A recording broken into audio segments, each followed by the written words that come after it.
Thank you very much, everybody. And congratulations to the class of 2017. That's some achievement. This is your day, and you've earned every minute of it. And I'm thrilled to be back at Liberty University. I've been here, this is now my third time, and we love setting records, right? We always set records. We have to set records. We have no choice.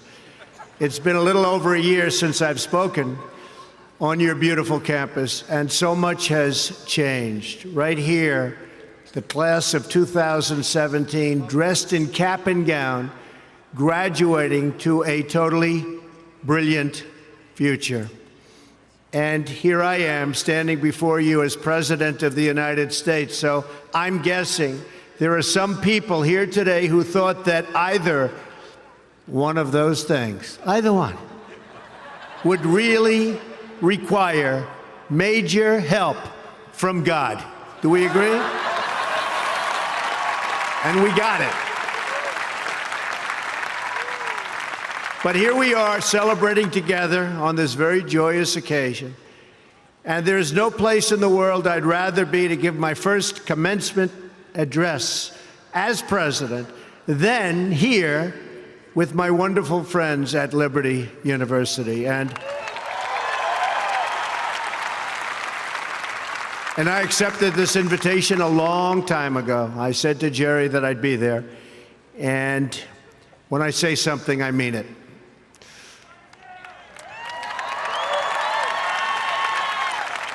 I want to thank President Jerry Falwell and his incredible wife, Becky. Stand up, Becky. For their kind words, their steadfast support, and their really wonderful friendship. Let me also extend our appreciation to the entire Falwell family, Trey, Sarah, Wesley, Laura, and Caroline. Thank you for everything you do to make this university so exceptional. One of the truly great schools. Most importantly, to our new graduates, each of you should take immense pride in what you have achieved. There's another group of amazing people we want to celebrate today, and they are the ones who have made this journey possible for you. And you know who that is? Nobody. You forgot already. You're going to go out. You're going to do whatever you're going to do. Some are going to make a lot of money. Some are going to be even happier doing other things. They're your parents and your grandparents. Don't forget them. You haven't forgotten yet, have you? Never, ever forget them. They're great. And especially this weekend, let's make sure we give a really extra special thanks to the moms. Don't forget our moms, because graduates, today is your day. Today is your day. But in all of this excitement, don't forget that tomorrow is Mother's Day, right? I had a great mother. She's looking down now, but I had a great mother. I always loved Mother's Day. We're also deeply honored to be joined by some of the nearly 6,000 service members, military veterans, and military spouses who are receiving their diplomas today. Would you please stand? Please stand. Wow.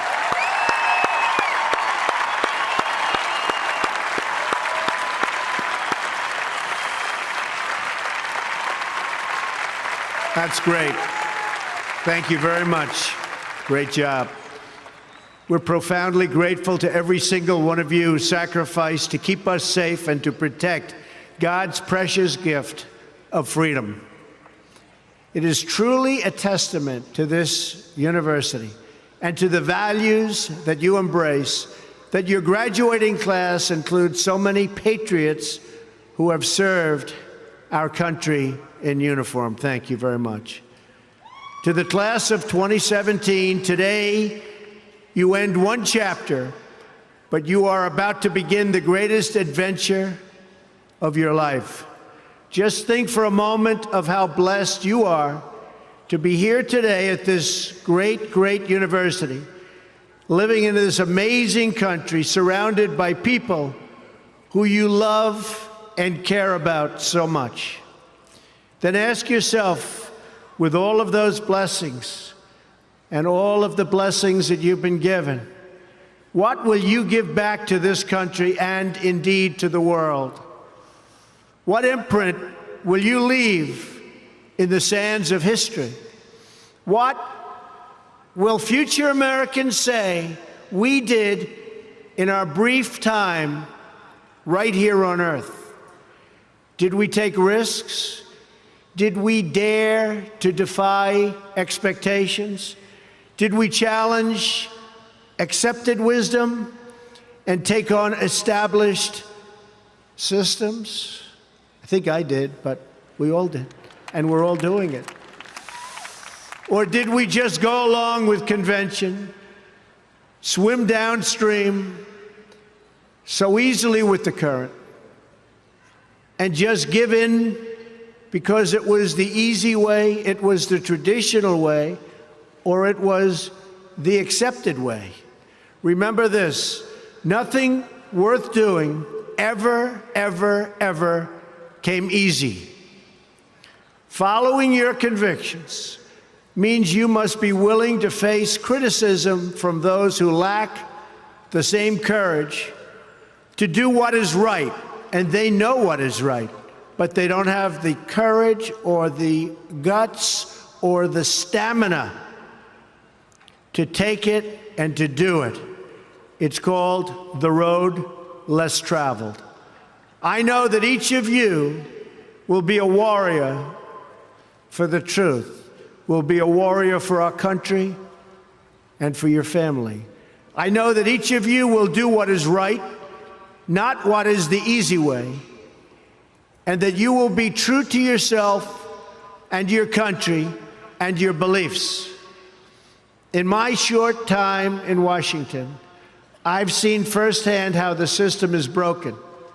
A small group of failed voices who think they know everything and understand everyone want to tell everybody else how to live and what to do and how to think. But you aren't going to let other people tell you what you believe, especially when you know that you're right.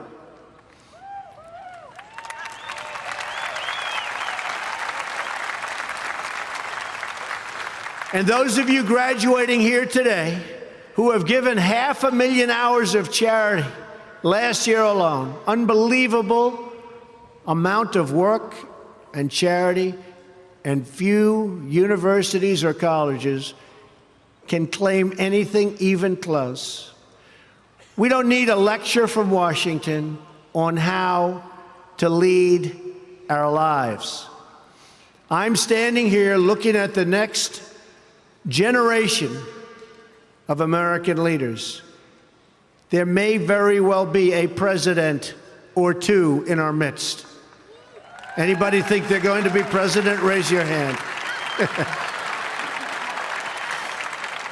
In your hearts are inscribed the values of service, sacrifice, and devotion. Now you must go forth into the world and turn your hopes and dreams into action. America has always been the land of dreams because America is a nation of true believers. When the Pilgrims landed at Plymouth, they prayed. When the founders wrote the Declaration of Independence, they invoked our Creator 4 times. Because in America, we don't worship government, we worship God.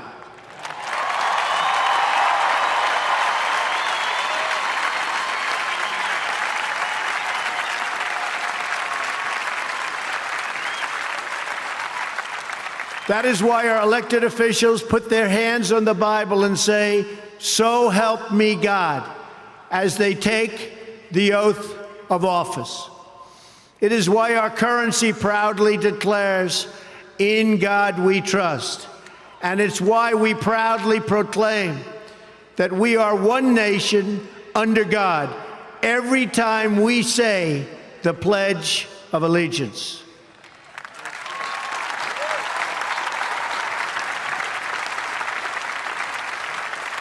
The story of America is the story of an adventure that began with deep faith big dreams and humble beginnings. That is also the story of Liberty University. When I think about the visionary founder of this great institution, Reverend Jerry Falwell Sr., I can only imagine how excited he would be if he could see all of this and all of you today, and how proud he would be of his son and of his family. In just 2 days, we will mark the 10th anniversary of Reverend Falwell's passing. And I used to love watching him on television, hearing him preach. He was a very special man.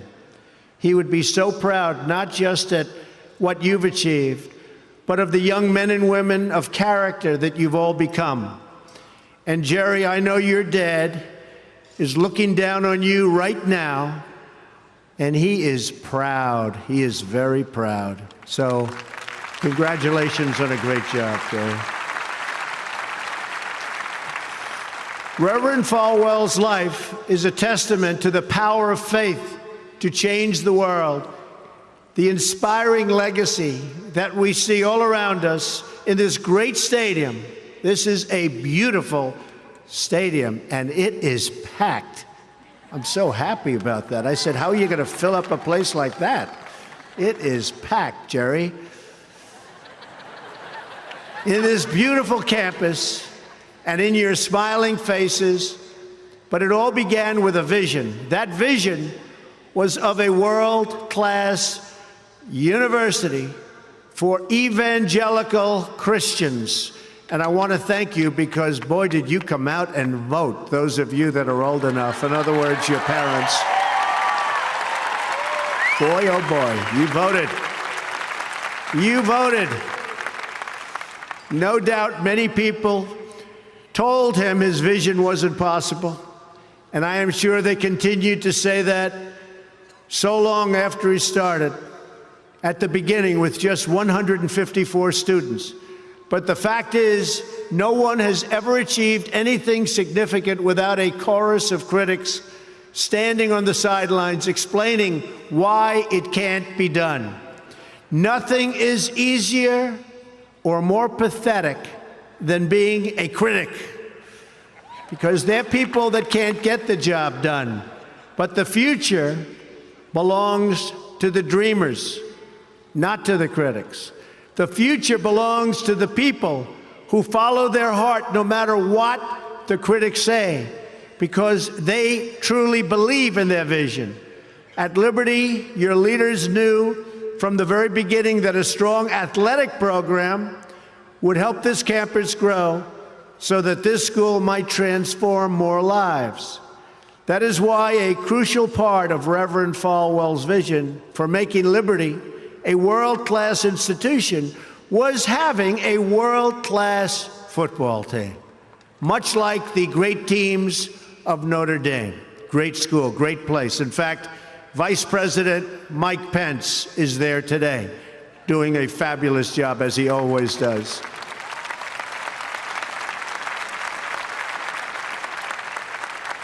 A few years ago, the New York Times even wrote a story on the great ambitions of the Liberty Flames.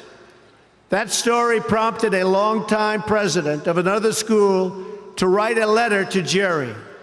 It's a letter that Reverend Falwell would have been very, very pleased to read. Jerry tells me that letter now hangs in the wall in the boardroom of your great university. It came from the late Father Theodore Hesburgh, who was the beloved president of the University of Notre Dame 35 years ago. Like this school's founder, he was a truly kind-hearted man of very, very deep faith. In the letter, Father Hesburgh recalled that Notre Dame's own meteoric rise from a small Midwestern school to a national football powerhouse. And then he wrote something so amazing and generous. He wrote, "I think you are on that same trajectory now, and I want to wish you all the best and encourage you from the starting and from being able to start. very small, and arriving in the big time. Thanks to hard work, great faith, and incredible devotion, those dreams have come true. As of February of this year, the Liberty Flames are playing in the FBS, the highest level of competition in NCAA football. Don't clap. That could be tough. Don't clap. That could be tough. I'm a little worried. I don't want to look at some of those scores here. Jerry, are you sure you know what you're doing here? Those other players are big and fast and strong, but I have a feeling you're going to do very well, right? From the most humble roots, you've become a powerhouse in both education and sports. And just wait until the world hears the football teams you'll be playing on your schedule starting next season. President Falwell gave me a list of some of those schools, the ones you're going to be playing 2018. Would you like me to read the names? Just came out. Would you like to hear them? I'm a little bit concerned. UMass, Virginia, Auburn. Jerry, are you sure you know what you're doing? Jerry, Auburn. I don't know about that, James. This could be trouble, Jerry. Rutgers, Old Dominion, Brigham Young, Army. I might be at that game. Who am I supposed to root for? Tell me. I don't know. That's a tough one, Jerry. I don't know, Jerry. I'm going to have to think about that one, Jerry. Buffalo, Troy, Virginia Tech. Oh, no, Jerry. Ole Miss. And Wake Forest. Those are really top schools. That's maybe in 4 or 5 years I'll come to a game, right? You'll build it up. Well, good luck. The success of your athletic program arriving on the big stage should be a reminder to every new graduate of just what you can achieve when you start small, pursue a big vision, and never, ever quit. You never quit. If I give you one message to hold in your hearts today, it's this: never, ever give up. There'll be times in your life you'll want to quit, you'll want to go home. You'll want to go home perhaps to that wonderful mother that's sitting back there watching you and say, Mom, I can't do it. I can't do it. Just never quit. Go back home and tell Mom, Dad, I can do it. I can do it. I will do it. You're going to be successful. I've seen so many brilliant people. They gave up in life. They were totally brilliant. They were top of their class. They were the best students. They were the best of everything. They gave up. I've seen others who really didn't have that talent or that ability, and they're among the most successful people today in the world because they never quit and they never gave up.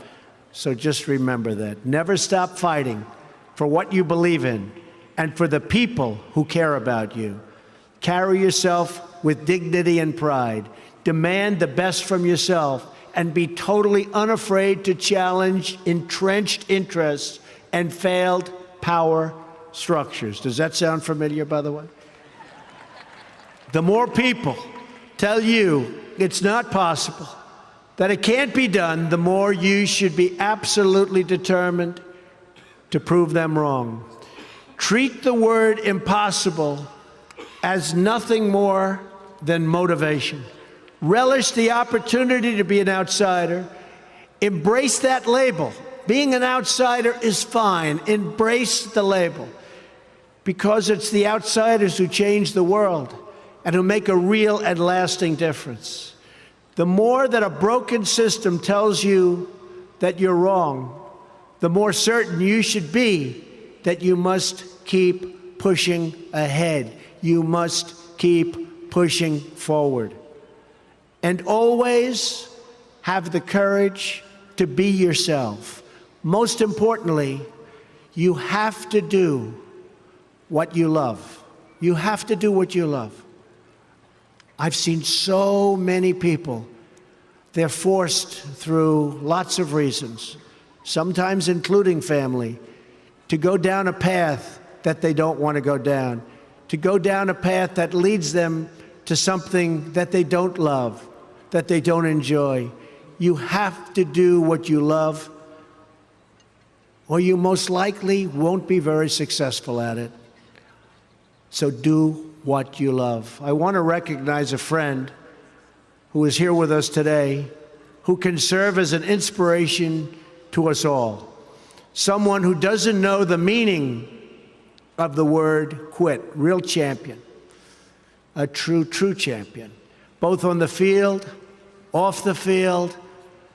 He's a Hall of Fame quarterback for the Buffalo Bills. Really a good friend of mine, an amazing guy. Jim Kelly. Where's Jim? He's here someplace.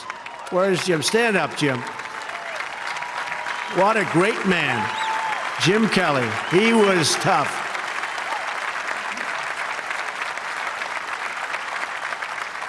Jim, do you have any idea how much money you'd be making today? They'd hit Jim, it was like tackling a linebacker. They'd hit Jim, 4 guys, 5 guys that weighed 320, and he'd just keep going down the field. He was much more than a quarterback. He had tremendous heart, and he knew how to win. Jim is tough, and his toughest fight of all was that he beat cancer not once but twice.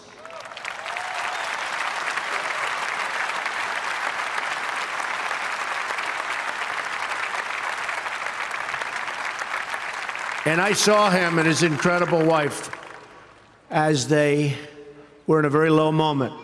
Jill, very, very low moment. And it was amazing the way they fought. It didn't look good. I would have said, maybe it's not going to happen. But there was always that hope because of Jim and Jim's heart. But I want to just say it's great to have you here today, Jim, and these people are big, big fans. And if you could get a young version of Jim Kelly, you'll be beating a lot of teams, Jerry. So, interestingly, though, I said, I wonder what Jim's doing here. His daughter, Erin, crosses the goal line to you and today with you. So, Erin, stand up. Where are you, Erin? Where is Erin? Congratulations, Erin. Congratulations. Graduating from Liberty. Great choice. Thank you. Liberty University is a place where they really have true champions. And you have a simple creed that you live by, to be really champions for Christ. Whether you're called to be a missionary overseas, to shepherd a church, or to be a leader in your community, you are living witness of the gospel message of faith, hope, and love. And I must tell you, I am so proud as your president to have helped you along over the past short period of time. I said I was going to do it, and Jerry, I did it. And a lot of people are very happy with what's taken place, especially last week. We did some very important signings. Right, James? Very important signings. America is better when people put their faith into action. As long as I am your president, no one is ever going to stop you from practicing your faith or from preaching what's in your heart.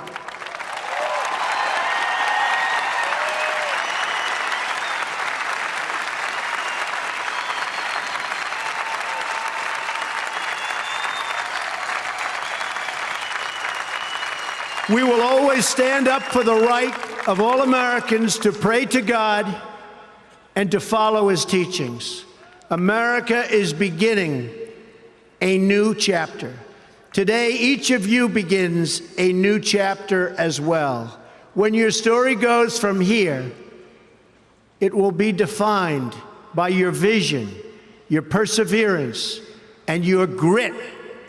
That's a word Jim Kelly knows very well, your grit.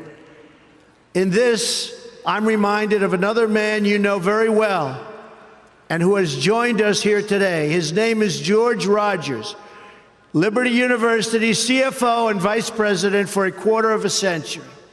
During World War II, George spent 3.5 years as a prisoner of war. He saw many of his fellow soldiers die during the Bataan Death March. He was the victim of starvation and torture as a prisoner of war. When he was finally set free, he weighed just 85 pounds and was told he would not live past the age of 40. Today, George is 98 years old.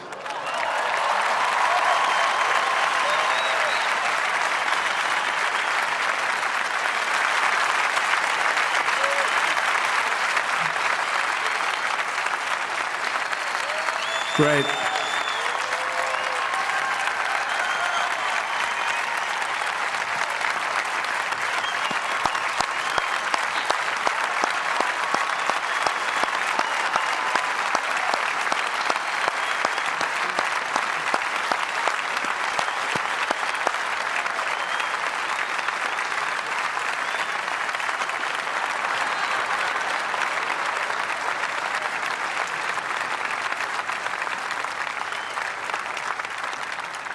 That's so great, George. If anyone ever had reason to quit, to give in to the bitterness and anger that we all face at some point, to lose hope in God's vision for his life, it was indeed George Rogers. But that's not what he did. He stood up for his country. He stood up for his community. He stood up for his family, and he defended civilization against a tide of barbarity, the kind of barbarity we're seeing today and we've been witnessing over the last number of years. And I just want to tell you, as your president, we are doing very, very well in countering it. So you just hang in there. Things are going along very, very well. You'll be hearing a lot about it next week from our generals. Things are going along very, very well. Through it all, he kept his faith in God, even in the darkest depths of despair. Like so many others of his generation, George came home to a nation full of optimism and pride and began to live out the American dream. He started a family. He discovered God's plan for him and pursued that vision with all his might, pouring his passion into a tiny college in a place called Lynchburg, Virginia. Did you ever hear of that? Lynchburg? We love it. Do you like it? We like it, right? I flew over it a little while ago. It's amazing, actually. What started as a dream with a few good friends, he helped shepherd into the largest Christian university in the world. Just look at this amazing, soaring, growing campus, and I've been watching it grow because I've been a friend of Liberty for a long time now, Jerry. It's been a long time. Thanks in great part to George's financial stewardship. Hundreds of thousands of young hearts and souls have been enriched at Liberty and inspired by the Spirit of God. George, we thank you and we salute you, and you just stay healthy for a long time, George. Thank you.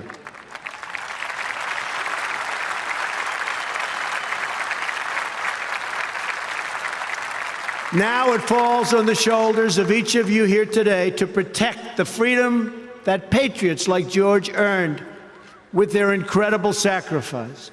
Fortunately, you have been equipped with the tools from your time right here on this campus to make the right decisions and to serve God, family, and country. As you build good lives, you will also be rebuilding our nation.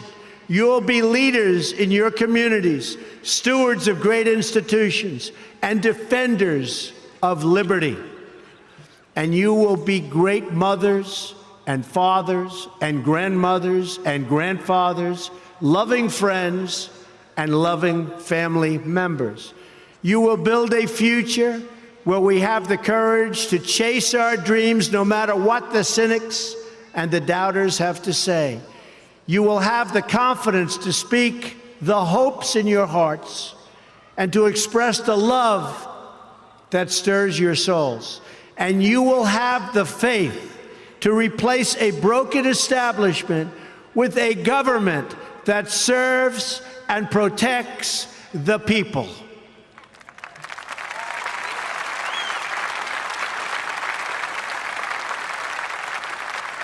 We must always remember that we share one home and one glorious destiny. Whether we are brown, black, or white, we all bleed the same red blood of patriots. We all salute the same great American flag, and we are all made by the same Almighty God. As long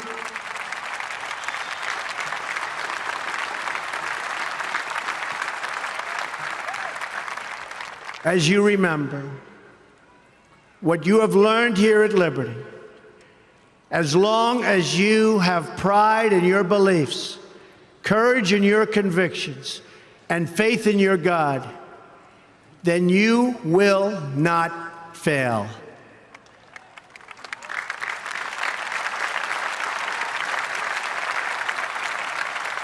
And as long as America remains true to its values, loyal to its citizens, and devoted to its Creator, then our best days are yet to come. I can promise you that.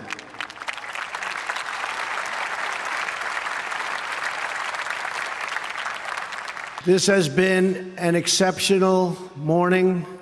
It's been a great honor for me, and I want to thank you, the students. I also want to thank you, the family, for getting them there. And I want to thank and congratulate Liberty. May God bless the class of 2017. May God bless the United States of America. May God bless all of you here today. Thank you very much. Thank you.